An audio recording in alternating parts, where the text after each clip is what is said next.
Hallo, hier sind wir wieder.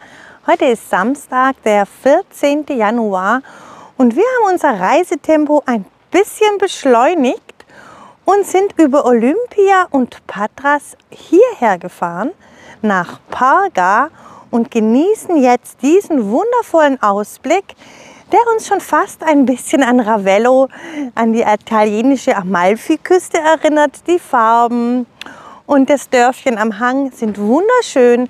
Es liegt ein bisschen im Winterschlaf, aber wir zeigen es euch trotzdem und vieles mehr in diesem Video. Wir sind Martina und Bernhard. Reisen war und ist unsere große Leidenschaft. Unsere aktuelle Tour führte uns durch Afrika und Asien zurück nach Europa. Kommt mit und seid dabei.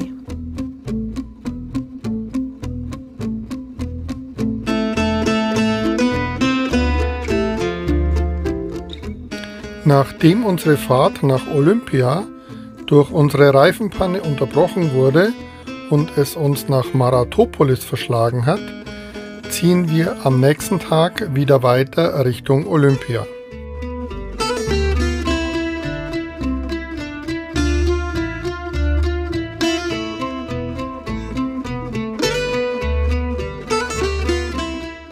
In Olympia finden wir ganz in der Nähe der Ausgrabungsstätte einen praktischen Platz zum Übernachten auf einem Busparkplatz.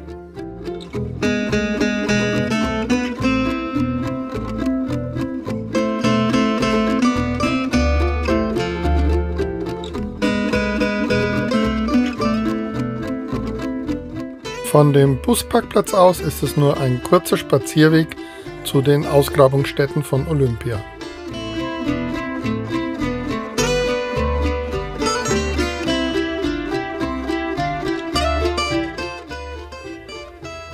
Bei strahlendem Sonnenschein genießen wir den besonderen Flair dieses antiken Ortes.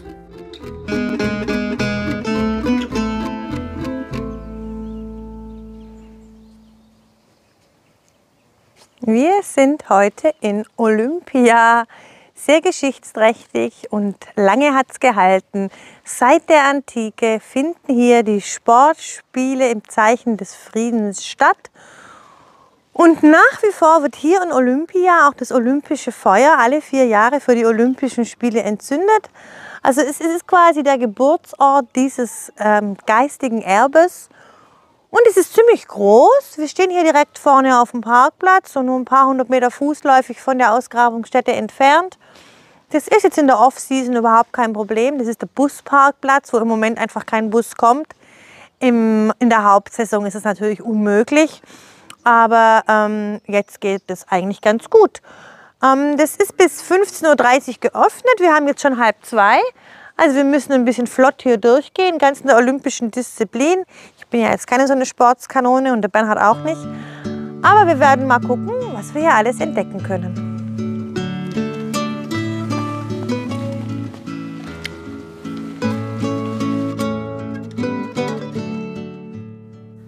Nach nur einer Nacht brechen wir in Olympia auf und fahren eine kurze Strecke weiter in den Hafen von Katakolo.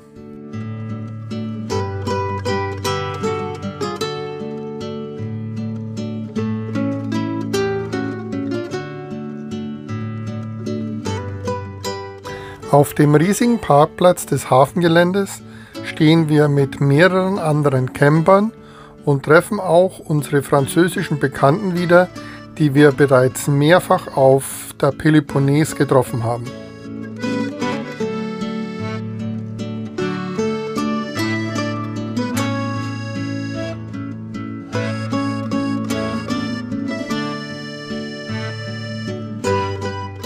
Wir lassen den Tag bei strahlendem Sonnenschein ausklingen, obwohl wir wissen, dass für die Nacht schwere Unwetter angesagt sind.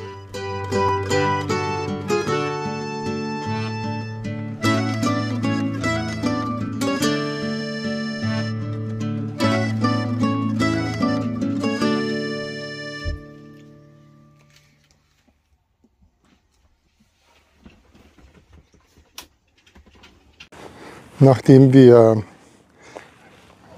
vorletzte Nacht auf dem Busparkplatz von Olympia übernachtet haben, sind wir gestern so circa 30 Kilometer hierher gefahren nach Katakolo. Und wir haben diese Nacht hier im Hafen auf einem riesigen Parkplatz verbracht. Und hier hinten stehen wir mit unserem Wohnmobil. Es war eine sehr stürmische und gewittrige Nacht. Es hat aus Kübeln geregnet. Jetzt hört es ein bisschen auf, aber es ist noch ziemlich dunkel. Ich glaube, das geht gleich wieder los mit dem Regen. Ja, wir haben jetzt eben gefrühstückt und werden weiterfahren.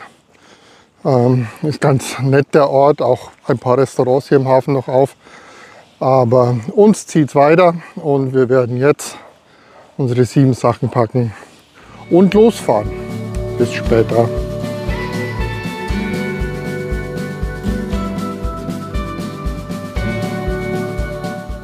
Nach einer stürmischen Nacht auf dem Hafengelände zieht es uns nun weiter Richtung Patras.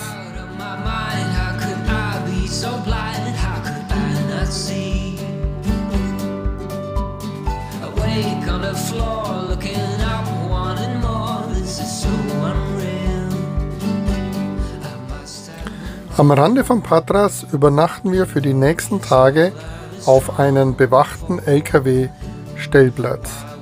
Auf diesem LKW-Stellplatz ist ganz hinten ein Platz für mehrere Wohnmobile eingerichtet.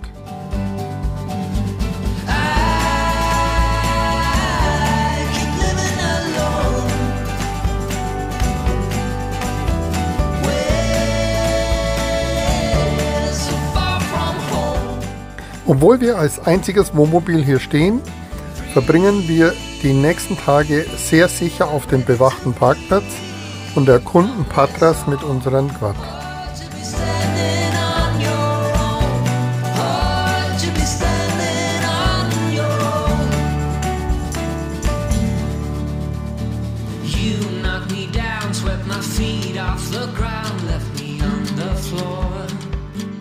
Wir stehen mal wieder direkt an einer Werkstatt, wo wir unsere Reifen bekommen. Das heißt, hier ist die Werkstatt und hier steht unser Fahrzeug. Ist ein bisschen eng gewesen zum Herfahren, aber funktioniert. Die Reifen werden direkt auf der Straße gewechselt, aber ist kein Problem. Wir haben die Hubstützen und dann geht das alles ziemlich einfach. Martina, was sagst du dazu? Ich sage, es lebe die Hubstütze. Ein Frühstück kann dann schon auch mal ein kleines Mittagessen werden. Wir wollten ja eigentlich nur 2 Reifen wechseln lassen. Der uns kaputt gegangen ist, hinten, und der auf der anderen Seite, der Gegenspieler im Prinzip. Aber jetzt haben wir unsere Reifen nochmal so angeguckt und die haben das auch recht gut gemacht. Die waren so freundlich und es ist eine nette Werkstatt. Und jetzt haben wir uns beschlossen, naja, wir müssen ja auch noch über 3000 Kilometer zurück nach Deutschland fahren. Das ist ja noch ein Stück, wenn wir wieder nach Hause wollen. Und dann wollen wir da vielleicht auch noch ein bisschen fahren, bis wir dann im Herbst, Winter unser neues Wohnmobil bekommen. Und dann haben wir uns kurz entschlossen, dass wir alle Reifen wechseln. Und dann haben wir sie gefragt, das war noch so nett, da war eine deutsche Griechin, die hat uns übersetzt. Und dann haben sie gesagt, ja, also sie müssen ein bisschen telefonieren und dann können sie uns das sagen. Und dann haben sie telefoniert. Und dann hat er gesagt, die Reifen kann er innerhalb von 1 bis 2 Stunden besorgen und dann können sie uns alle Reifen wechseln. Und dann haben wir gesagt, super, wir nehmen die Hunde, wir lassen das Wohnmobil stehen. Und haben hier was gefunden, wo man Frühstück, Mittag essen kann mit Orangensaft und Cappuccino. Und hier Ausblick über den Hafen von Patras, Blick aufs Kreuzfahrtschiff. Und da genießen wir jetzt die Zeit, während die Herrschaften auf die Reifen warten und dann arbeiten.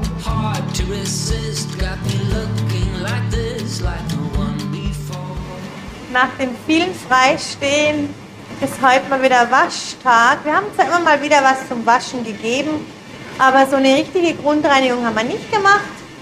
Und es bietet sich hier an. Wir stehen ja jetzt eigentlich wirklich prima an dem LKW-Parkplatz hier in Patras. Nachdem wir jetzt unsere Reifen gewechselt haben, haben wir jetzt gesagt, okay, nur 1 Kilometer von unserem Stellplatz ist ein richtig guter neuer Waschsalon. Und hier hauen wir jetzt mal alles durch, die Bettwäsche, die Teppiche, die Kissen, die ganze andere Wäsche, damit wir wieder frisch und sauber starten können.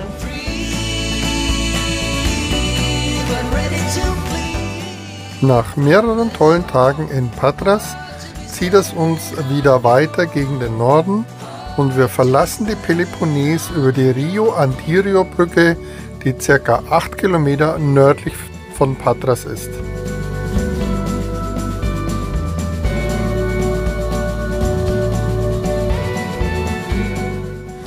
Die Rio-Antirio-Brücke ist eine der längsten Hängebrücken der Welt und überspannt den Golf von Korinth.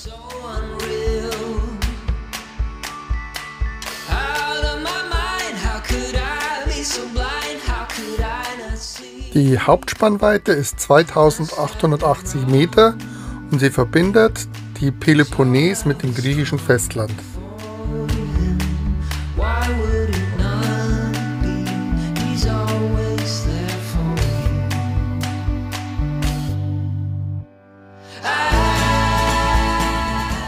Nach ca. 250 Kilometer erreichen wir unseren nächsten Übernachtungsplatz in einem wunderschönen Olivenhain bei Parga.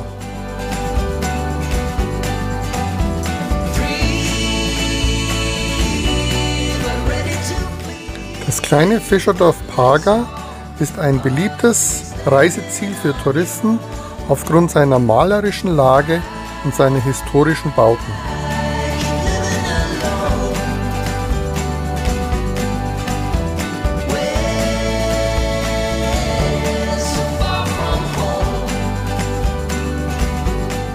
Parga ist bekannt für seine venetischen Villen und seiner Burg von Parga, die im 15. Jahrhundert erbaut wurde.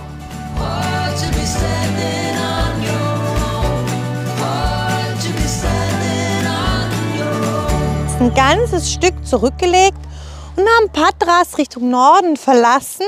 Aber jetzt geht es nur noch nördlich. Wir sind erst über die große Brücke gefahren, über die Rio-Andrino-Brücke. Und sind dann immer so an der Küste entlang jetzt nach Parga gefahren. Parga hatten wir schon lange auf dem Schirm, schon im letzten Frühjahr, Spätsommer, als wir hier waren, als wir von Italien gekommen sind. Aber da war es uns dann einfach zu voll. Und jetzt sind wir hier auf diesem Platz, diesem öffentlichen Parkplatz oberhalb von Parga und sind mit einem anderen Wohnmobil hier. Und da freuen wir uns jetzt richtig drauf, weil Parga ist ein richtig schönes altes Städtchen. Und wir gehen jetzt mal zu Fuß runter in die Altstadt.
Caristo.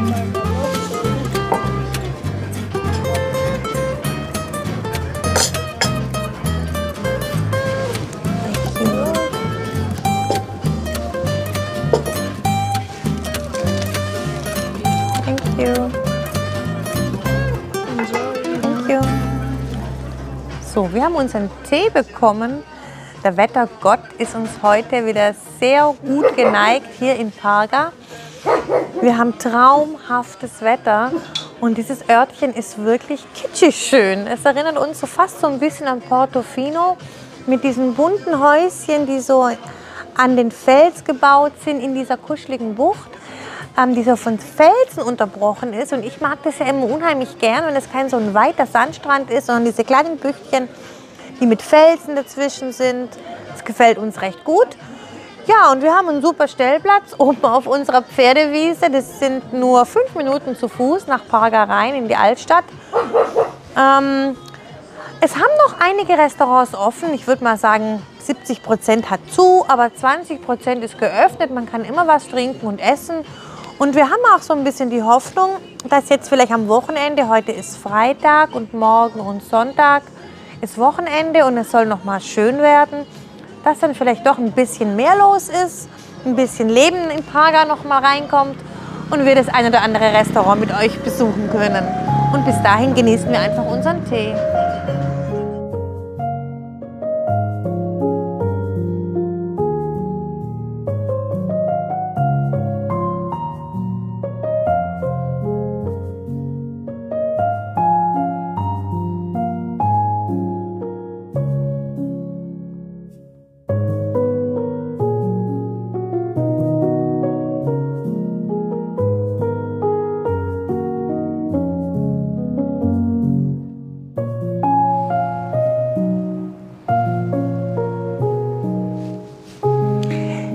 Wir verlassen in diesem Video nicht nur die Peloponnes.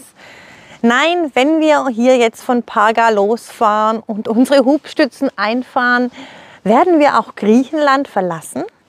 Es fällt uns ein bisschen schwer, das ist bei uns jedes Mal so. Wir waren über 3 Monate, fast 4 Monate in Griechenland und haben es doch wirklich echt genossen. Das Essen, die Menschen, die Landschaft, die Natur ist einfach wunderbar. Es gibt überall ein Plätzchen zum Stehen, es ist das blaue Meer blitzt durch. Und was uns besonders eigentlich auch in Griechenland überrascht hat, ist das Landesinnere, die Vikos-Schlucht. Also es gibt noch so viele Sachen, die hier gar nicht so bekannt sind. Das hat uns in Griechenland eigentlich so am meisten mit überrascht, dass die großen Dinge, ja, Delphi und Olympia, das kennt man, aber die wahren Schätze, glaube ich, sind noch fast unentdeckt und verborgen. Und gerade auf der Mani und auch auf der Peloponnes gibt es so viele Dinge zu sehen, die vom Massentourismus noch weitgehend verschont sind. Da kann man noch einiges entdecken und es lohnt sich auf jeden Fall, auch in der Off-Season hierher zu kommen. Wir hatten wirklich Glück mit dem Wetter, deswegen fällt es uns auch schwer, aber trotzdem werden wir so langsam aber sicher die Heimreise antreten. Wir haben noch ein bisschen Zeit. Wir wollen Anfang März zu Hause sein, das heißt noch 6 Wochen. Und wir werden jetzt nach Albanien reisen, über Albanien nach Montenegro, von Montenegro aus Kroatien, Österreich, Deutschland ansteuern und versuchen überall noch ein paar kleine Highlights mitzunehmen, um dann in Deutschland zu sein. Da ja unser MAN weitergebaut wird, da wollen wir mal nach dem Rechten gucken. Und dann sind schon auch Ende März ist schon die nächste Reise geplant. Es bleibt also spannend. Es gibt noch ein paar Videos davor und dann im März vielleicht auch ein MAN-Video, wie es da ausschaut, wie es weitergeht. Nehmen wir euch mit nach Hause und auf die nächste Reise. Also bleibt dabei, folgt uns auch auf Instagram. Liked dieses Video, abonniert hier auf YouTube unseren Kanal und reist mit uns durch die wunderschöne Welt.